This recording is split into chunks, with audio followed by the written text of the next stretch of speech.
semuanya, saya Kak Rose. Hari ini senang sekali bisa menemani Anda di Rumpi No Secret.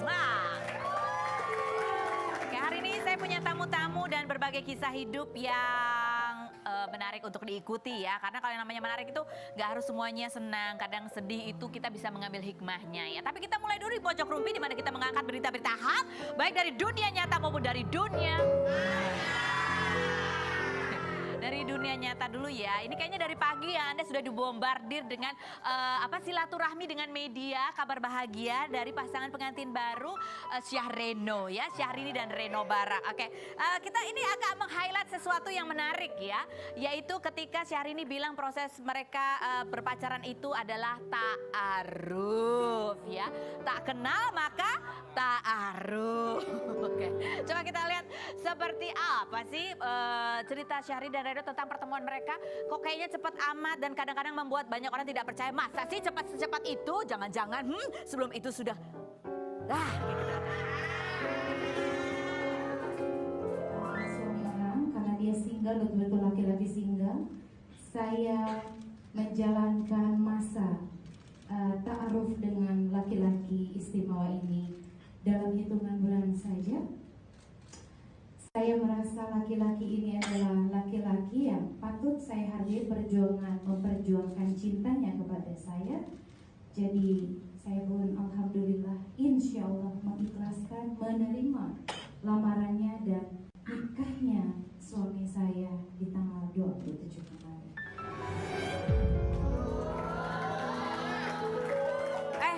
Kalian percaya nggak dengan cerita itu?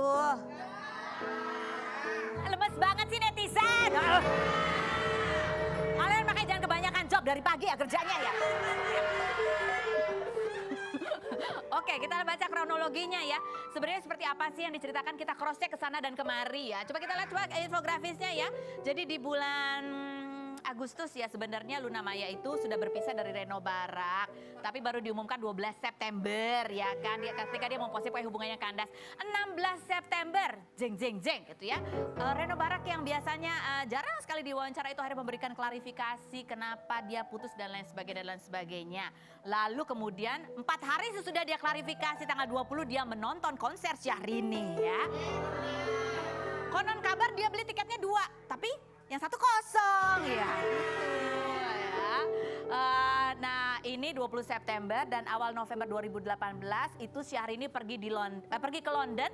Yang kabarnya kemudian ada yang nyusul dari Jepang, nyusul ke London. Nah itu di awal November, 9 November Luna posting temen makan temen lagi hits ya. Lalu enggak, ini ada lagi nih, balik lagi itu ya. Kemarin aku masukin ada lagi dia preskon kalau dia putus itu di bulan September tanggal 16. Nah ada lagi Reno juga bukan preskon wawancara mengatakan bahwa dia nggak teman makan teman. Yang pertama adalah dibilang makan enggak, dibilang teman enggak juga gitu. Masih di bulan apa itu ya?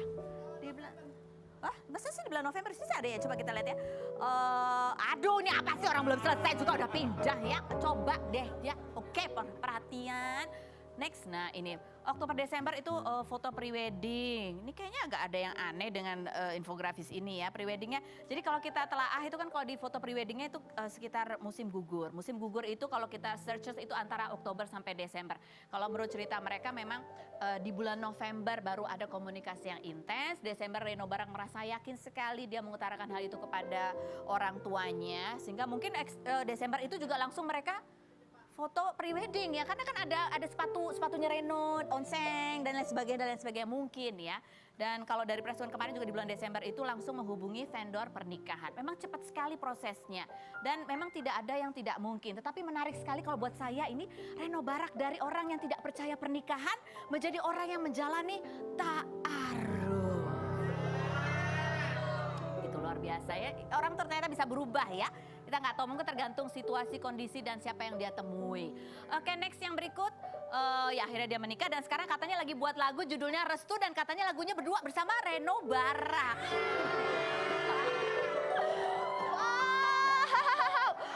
Wow, sebuah perubahan yang dahsyat ya. Tapi ini di balik semua ini ya yang membuat aku lebih tertarik lagi ya. Oh ada yang bilang katanya di bulan Juni, oh Nikita Mirzani bilang katanya bulan Juni mereka udah ada sesuatu. Which is di bulan Juni itu lagi ramai nih di media sosial. Di bulan Juni itu ternyata Luna sama Reno datang ke rilis filmnya Bodyguard Ugal-Ugalan. Dan ada komennya Luna Maya, pokoknya Inces apa sih, cetar membahana gitu-gitu ya. Itu diputar berulang-ulang gitu ya. Inces luar biasa gitu ya. Tapi enggak, yang bikin saya tertarik netizen, yang membuat saya tertarik adalah netizen apa tahu enggak? Yaitu mas kawinnya yang katanya seikhlasnya dan semampunya. Apakah itu mas kawinnya itu cincin yang melingkar di jari istri saya? Oh kalau saya mah langsung pakai kaca pembesar, saya lihat cincinnya ya. Seikhlasnya dan semampunya itu ya setelah saya telaah dan saya bertanya kepada mbak-mbak berlian yang mengendorse berlian saya hari ini, itu besarnya sekitar 5 karat lebih. Ya. Berlian utuh ya, bukan pecahan-pecahan meteor, bukan, ya utuh 5 karat. Dan sekelilingnya ini Anda perhatikan ya, sekelilingnya ini biasanya kan cuma emas aja. Kalau dia enggak, sekelilingnya juga berlian utuh sekitar 0,3 sampai 0,5 kalau menurut saya. Utuh tapi ya utuh ya. Bedakan yang utuh itu bentuknya agak lancip ke bawah. Kalau pecahan itu hanya serpihan-serpihan di atas. Walaupun berlian tapi harganya berbeda. Kalau ditaksir harganya sekitar semampu dan seikhlasnya itu 1,5 miliar ada kali, tergantung color dan juga ininya, clarity-nya ya. Aduh indah sekali berlian itu. Aku melihat itu kayaknya rasanya langsung agak terjerembab gitu ya kalau kena lampu cut gitu ya. Ya begitulah kurang lebih ya. Namanya juga kan seorang Reno Barak yang waktu lajang tinggalnya di apartemen seluas 600 meter persegi ya. Lebih luas dari rumah saya, pada rumah saya pakai tanah. Di apartemen lebih gede. Oke, baiklah. Oke, dia ada lagi postingan yang menarik adalah postingan Syahrini. Dia merepost postingan dari makeup artisnya. Bunyinya adalah gini, life is better with true friends. Nah, ini make upnya yang baru, yang kemarin kan udah ada yang di-unfollow, yang namanya Benu ya. Oh, Benu, dia waktu zaman Benu waktu masih kecil itu make upin saya ya. Terus habis gitu Benu juga posting sesuatu, postingannya bunyinya adalah ya pokoknya udah gak follow-followan nih, kita udah lihat. Apa postingan Benu? Coba postingan makeup artisnya yang sebelumnya yang di-unfollow adalah sedikit motivasi hidup ya. Ada sebuah kutipan dari seseorang, direndahkan tak mungkin jadi sampah, disanjung tidak mungkin jadi rembulan. Maka jangan risaukan omongan orang, sebab setiap orang membacamu dengan pemahaman dan pengalaman yang berbeda. Teruslah melangkah selama engkau di jalan yang benar, meski terkadang kebaikan tidak selalu dihargai, begitu ya. Jadi dihubung-hubungkan sama netizen ya. Nanti kalau saya ketemu Benu saya akan tanya apakah itu ada hubungannya atau tidak ya. Aku udah gak punya nomor teleponnya, aku taunya temennya Benu yang namanya Ali, itu makeup artis aku juga ya. Oke. Kamu punya nomor teleponnya Benu? Oke nanti ya aku minta ya. Kamu tanya pada Benu WhatsApp. Pokoknya inti hikmah dari semua ini adalah, ya kesimpulannya adalah Syahrini udah punya makeup artis yang baru. Oke. Next, langsung aja kita menuju ke cowok ganteng yang kemarin baru ramai diperbincangkan. Dia terlibat dalam film yang hits yang baru dalam waktu 3 hari udah 3 juta atau berapa itu ya. Siapakah dia? Kita lihat, inilah Yugo. Kita lihat profilnya berikut ini. Jerome Kurnia, artis kelahiran Jakarta 4 Februari 1994 ini memulai karir sejak usianya 11 tahun sebagai model iklan. Pria keturunan Surabaya, Jerman ini semakin dikenal ketika memerankan Yugo, saudara sepupu Milea di film Dilan 1991 karya Pidi Baik. Ya apa? Dia, ada apa mas? Selain itu, Jerome juga berperan dalam film Bumi Manusia bersama Iqbal Ramadan. Dua foto dalam postingan Instagramnya, Jerome menandai nama Krista Pruset yang merupakan mantan dari Axel Matthew Thomas, anak dari artis Jeremy Thomas. Benarkah setelah berakting Dilan 1991, Jerome banjir tawaran job syuting? Dan bagaimana cerita Jerome yang memilih tinggal sendiri di Jakarta daripada tinggal di Jerman bersama keluarga? Saksikan kisah selengkapnya di Rumpi No Secret.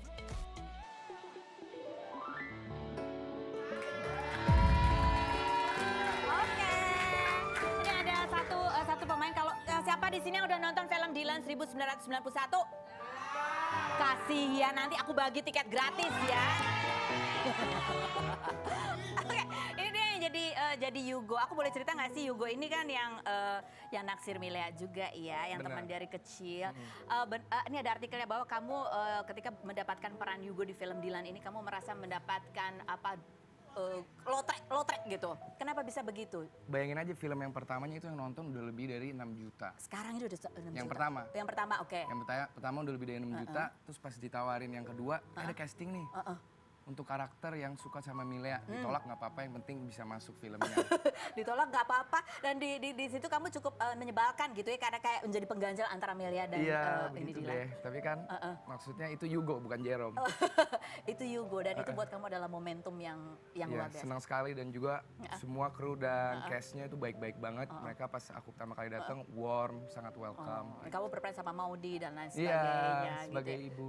Terus gimana efeknya setelah kamu main di film itu? Ini sebenarnya bukan film perdana, tetapi yang pertama kali tayang. Betul, yang pertama sekali. kali tayang. Apa efeknya terhadap kamu, Yugo? Ya kadang aku kalau lagi jalan di umum gitu, ada Yugo. Oh gitu. Aku Jerome bukan Yugo, tapi nggak apa-apa. Gitu. Saya seneng juga bisa di-recognize sama orang gitu. Cewek-cewek yang nge-DM banyak dong, Jerome. Ya, Oh, gitu. Oke, banyak ya. Cowok-cowok juga salah, oke baik. Coba kita lihat ini nih pada saat kamu berperan ya, ini di lokasi syuting gitu ya. Nah, coba next, bahwa ini ada yang menarik juga dari sisi Jerome, bahwa dia waktu kecil itu chubby banget, betul kah? Lumayan. Agak moleh gitu ya. Berapa Iya. berat badan kamu dulu? SMP? Dulu 79, hampir 80. SMP tuh? SMP ke SMA. Terus? Dan sekarang 67.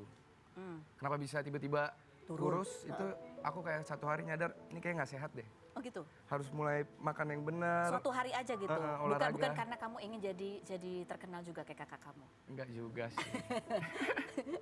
Kakak aku ya dia mungkin juga role model bagi aku ya.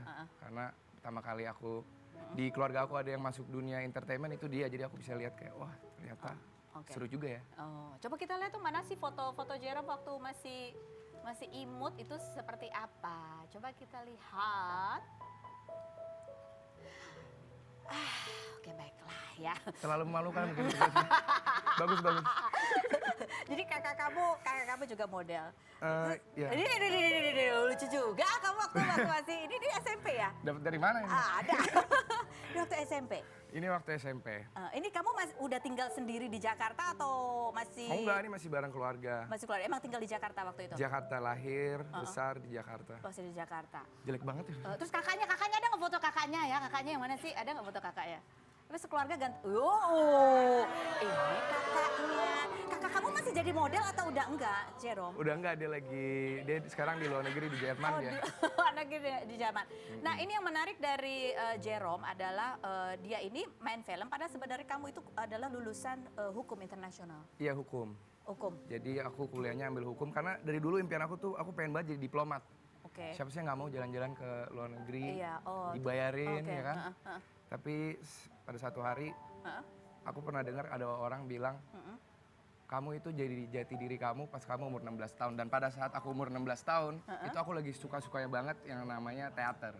Oh. Dan pas sekitar umur 23-an kenapa nggak aku coba di dunia acting tapi bisa dibayar gitu makanya. Dari situlah. Tapi udah terlanjur kuliah. Iya, Hukum. tapi nggak menyesal. Enggak menyesal ya. Oke. Coba ini ada fotonya nih waktu kamu wisuda ya. Ini sama mama. Sama mama. Kok cuman ada mama, kakak-kakak kamu mana yang ganteng itu nggak datang? Nggak dateng dia, sibuk dia. Oh sibuk. Jadi kakak-kakak kamu di luar Di negeri? luar, di Jerman. Di Jerman. Jadi kamu sama mama di Jakarta. Sendiri aku di Jakarta. Udah berapa tahun kamu sendiri aja di Jakarta? Sejak kuliah, Sejak kuliah. Which is udah berapa tahun tuh total? which is udah 6 tahun. Ini kamu yang mau memang sendirian di Jakarta. Emang aku yang mau sih. Kenapa kamu pilih di Jakarta? Kakak ada di Jerman, mama ada di Ada di Austria. Austria. Oke, di berbagai negara di Eropa. Austria, Jerman, Jakarta, Bandung lah. Oh gitu, oke ya. Tapi di luar negeri gitu. Tapi Di luar kamu negeri. memilih 6 tahun ada di Jakarta. Why? Aku lebih suka makan soto Betawi sih. Ah dari serius, muka logistik. kamu bule banget tapi sukanya Betawi.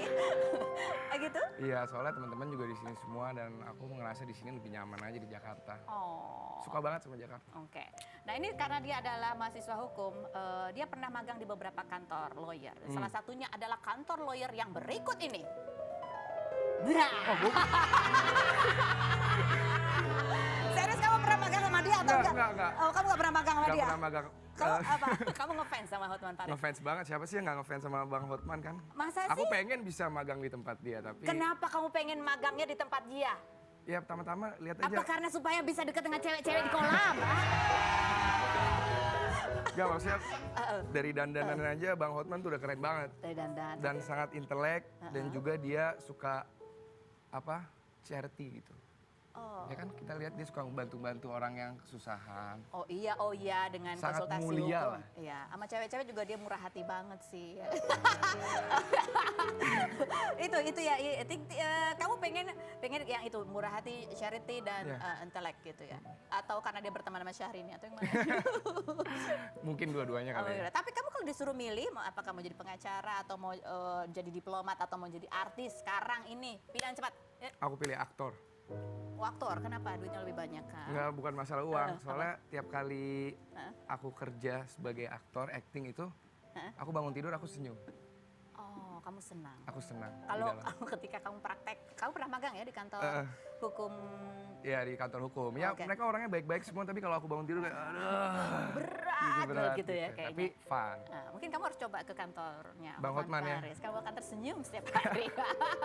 Oke, sekarang kita akan nunjukin foto dan tolong ceritakan apa yang kamu rasakan kalau kamu melihat foto yang berikut ini. Kita lihat. Wow. Teman dia, teman baik.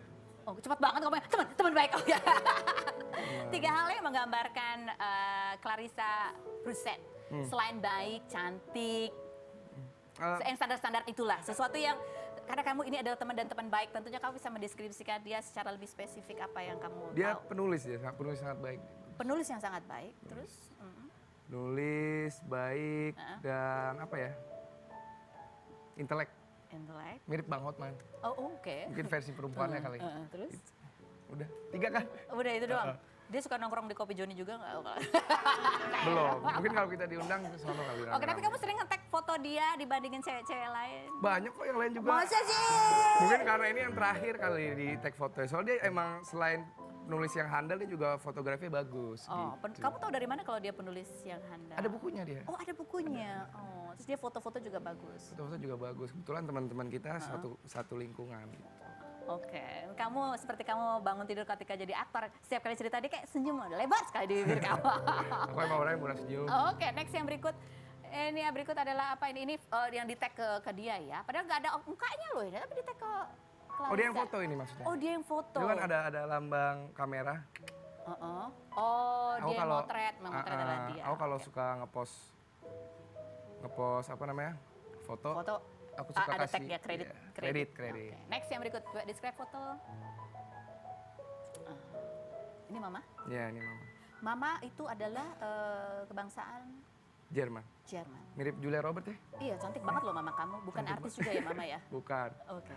Apa sih jelaskan tentang sosok mama buat seorang Jerome? Ya dia mama tuh sangat apa ya namanya? Sangat baik banget. Dia selalu bilang kamu mau jadi apapun yang penting kamu bahagia lakuin aja. Termasuk ketika kamu memutuskan untuk Iya. tinggal sendiri di Jakarta. Apa biasa kalau bule begitu kah? Biasa sih kalau boleh gitu. Dia juga dari muda tuh udah sendiri. Dari muda udah sendiri. Dari 17 tahun kalau nggak salah dia udah sendiri. Akhirnya dia ke Indonesia ketemu dengan ayah. Keluar deh. Keluar kamu. Dan berapa lama mama ini sendirian membesarkan anak-anaknya? Maksudnya dia bareng ayah aku kan. Iya, ayah kamu kan udah nggak ada. Itu dari Kamu ya umur 10 berapa? tahunan lah. 10 tahunan. Kamu melihat mama itu kan juga nggak mudah ya buat seorang perempuan. Oh iya, punya cuman anak dia ya. wanita yang sangat strong woman. Strong woman, terus Dan juga baik dan dia bisa dibilang mendidik kita satu keluarga itu dengan baik, jadi kita bisa menjaga diri sendiri. menjaga diri sendiri. Oke. Apa komentar mama ketika tahu bahwa kamu udah jadi aktor dan sekalinya main itu adalah film yang hits gitu? Langsung datang dia kemarin ke premier. datang, oke. Bangga banget dia, terus? dia suka. Mungkin kalau nggak salah dia pernah bilang dulu dia cita-citanya pengen jadi movie star katanya. Oh, Gitu. jadi ini menurun ke kamu. Sering-sering ketemu mama masih? Sering setahun sekali tapi kita tiap minggu teleponan. Oh tiap minggu teleponan. Oke, baiklah. Benarkah Jerome bahwa apa ya? Bahwa kamu ini memang hidup mandiri dan bahkan saat ini kamu nyicil sendiri beli apartemen? Tahu dari mana? Serem banget. Serius Jerome? Iya benar, cicil. Ya apartemen kecil aja, bukan yang segede 600. Hidup sendirian di Jakarta apa sih suka duka ya? Hal yang paling sedih gitu. Yang paling sedih, macet. Itu doang. Iya. Oh gitu, tapi kamu punya teman-teman banyak, walaupun Teman-teman jauh dari banyak. keluarga, is okay. It's okay. Ada kan ada bude juga di sini. Oh ada keluarga yang lain juga di sini. Oh. Punya pacar udah dikenalin ke mama? Aku nggak punya pacar, Masa sih? nggak punya. Bohong itu. Fitnah. Wita, atau kamu emang belum mau kenalin pacar? Atau, Emang belum punya. Atau nggak boleh di go public dulu? Bukan nggak boleh go public, emang belum punya sih. Kalau aku, maksudnya kalau aku punya pacar ya bilang aja nggak apa-apa. Oh nggak masalah ya, jadi belum punya pacar nih? Memang belum. Jadi masih terbuka pendaftaran? Iya. Bebas ya? Kamu mau carinya kayak daftar, siapa? Kamu carinya kayak siapa? Hah? Kayak siapa? Kayak siapa contoh? Kayak Kak Ros yang Aja, harus yang bule-bule gitu atau yang Indonesia banget atau yang Indo atau yang apa? nggak ada preferensi sih, yang penting baik. Oh, baik kayak Clarissa Pruset itu ya. Oke, Jerome. Ya. Next masih ada film yang kita tunggu dari kamu? Masih ada Masih ada. Terus 5 tahun ke depan kamu bayangkan diri kamu akan menjadi aktor menjadi aktor seperti Reza Rahardian. Reza Rahadian. Oke, kasih tepuk tangan yang luar biasa buat Jerome. Terima kasih Jerome sudah datang. Ini banyak yang orang pengen tahu siapakah sosok di balik tokoh Hugo. Ini dia, Jerome. Yang sendirian di Jakarta, kadang-kadang dia kesepian, DM aja siapa tahu dia butuh teman. Jerome, terima kasih sudah Terima datang. kasih. Semoga benar-benar kita bisa ketemu lagi. Dan berikut ini pemirsa saya juga masih punya tamu yang lain dengan cerita yang sangat berbeda dari Jerome. Seperti apa kita lihat profilnya berikut ini. Diana Limbong, janda 2 anak ini pernah menikah siri dengan pesinetron Sandy Tumiwa pada 16 Oktober 2015. 1 bulan menikah, Sandy masuk penjara selama 2 tahun karena kasus penipuan investasi bodong. Setelah bebas, mantan suami Tessa Kaunang ini menceraikan Diana secara sepihak pada Maret 2017. 1 Maret lalu, Sandy tertangkap basah sedang mengonsumsi narkoba di sebuah hotel Jakarta Selatan bersama manajernya sekitar pukul 2:30 waktu Indonesia Barat. Pihak polisi menyita sabu sisa pakai seberat 0,24 gram, alat hisap bong, dan aluminium foil. Sandy dikenakan pasal 112 ayat 1 Undang-Undang Nomor 35 Tahun 2009 tentang narkotika dengan ancaman 4 tahun penjara. Sudah setahun belakangan ini, Sandy mengonsumsi narkoba karena mengalami stres, masalah ekonomi, hingga faktor lingkungan. 5 Maret lalu, Diana menjenguk mantan suaminya di Polsek Menteng, Jakarta Pusat. Selain Diana, Amalia Nursanti, ibu Sandy Tumiwa, juga menjenguk putranya. Selama ini Amalia tak pernah curiga karena tidak ada tanda secara fisik Sandy sebagai pemakai narkoba. Apa yang membuat Diana masih menjaga hubungan baik dengan Sandy? Dan bagaimana kondisi Sandy Tumiwa saat terakhir dijenguk? Saksikan kisah selengkapnya hanya di Rumpi No Secret.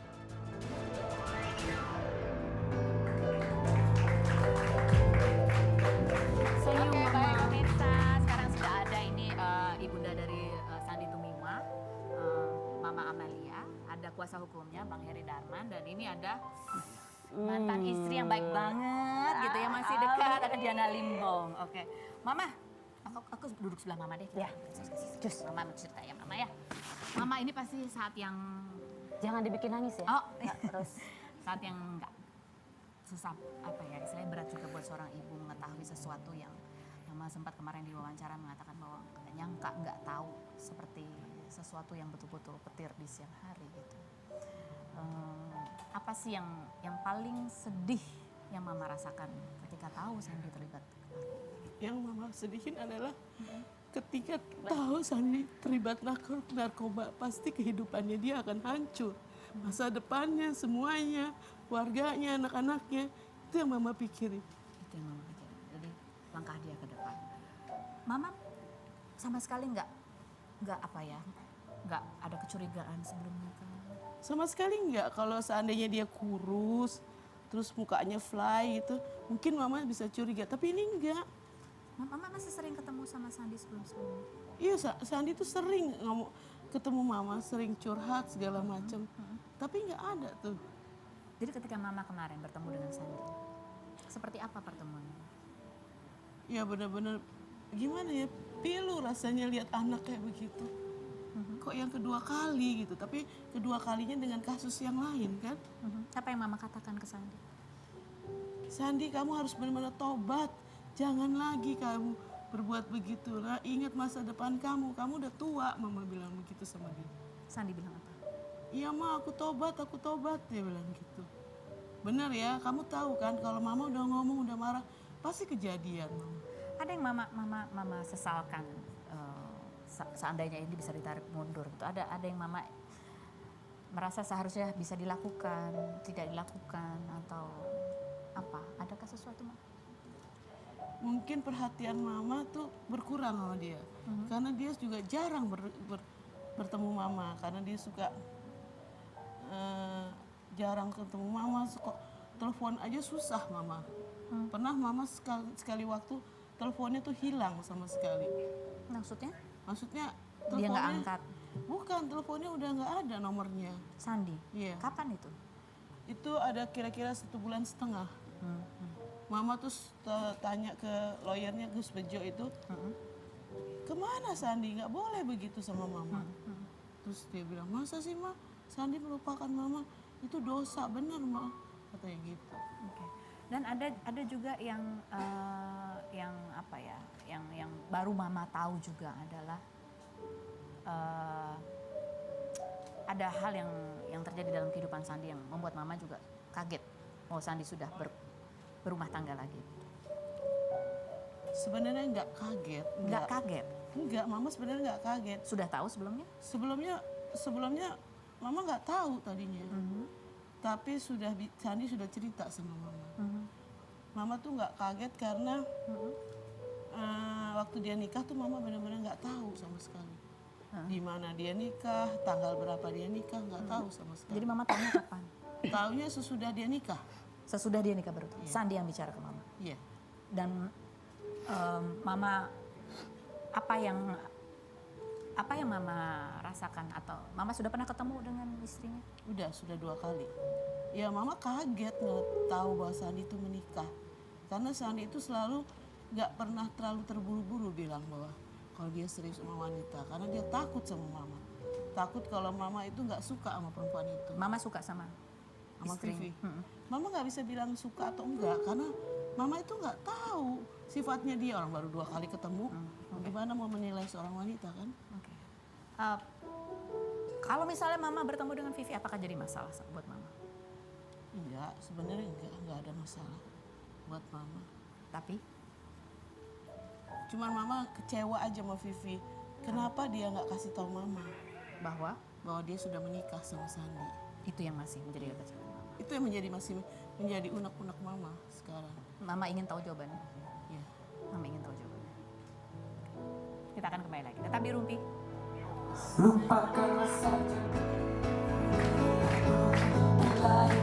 Kalau sama Diana